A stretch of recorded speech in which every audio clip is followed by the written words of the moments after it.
This is the last video in my short series sharing key findings and insights from this deep dive into purpose-driven businesses.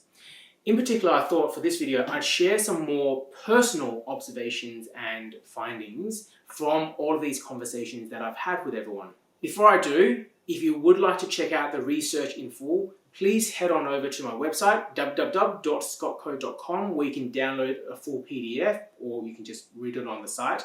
I've also recorded an audio companion in the form of a limited series podcast for people who prefer a more audio format. So back to my reflections. The first one, which is the simplest but also perhaps the most profound, is really just not to assume that everyone shares the same definition of what feels like should be a quite simple concept, what it means to be a purpose-driven business. And I think that this becomes even more important as we start to see more businesses of all sorts becoming purpose-driven.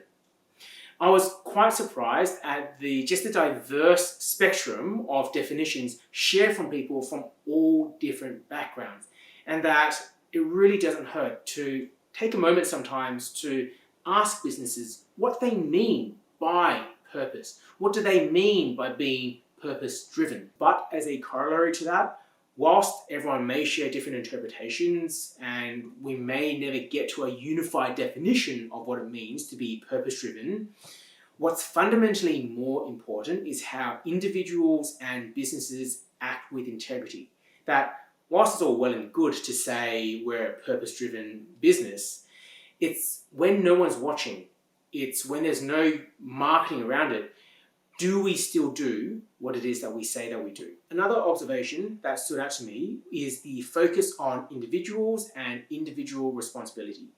That at the end of the day, it really is on us as individuals to be responsible for being the change that we seek. To walk the walk and not expect other people to create this change for us. And what's more, leaders, managers, staff, politicians, business owners, journalists, these are fundamentally all individuals that happen to be working collectively as a group in an organization. It's this line of thinking that led me to this realization of how easy it is for us to anthropomorphize entire groups into singular entities. That all businesses are evil and they're responsible for the ills of the world, or that the government hasn't done this because they are incompetent. But within each of these groups are actually complex networks of equally complex individuals. And so where this all landed with me was just this realization that if we wanted to effect change, systemic change in businesses, in our community, then we still have to come back to the individual and recognizing how complex individuals are. That we have to start with ourselves first in order to become more purpose-driven.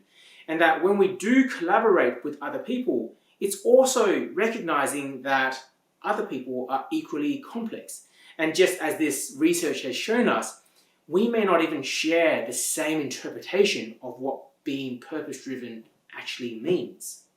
And finally, for those of you who have followed me through this entire series and you're thinking to yourself, well, where do I start? The answer that I have is pretty simple. Somewhere, anywhere. Pick an area of purpose, focus on it, and don't try to solve the world's problems on day one. And if you need just a little bit more of a nudge, one area that quite a few interviewees pointed out was to focus on people.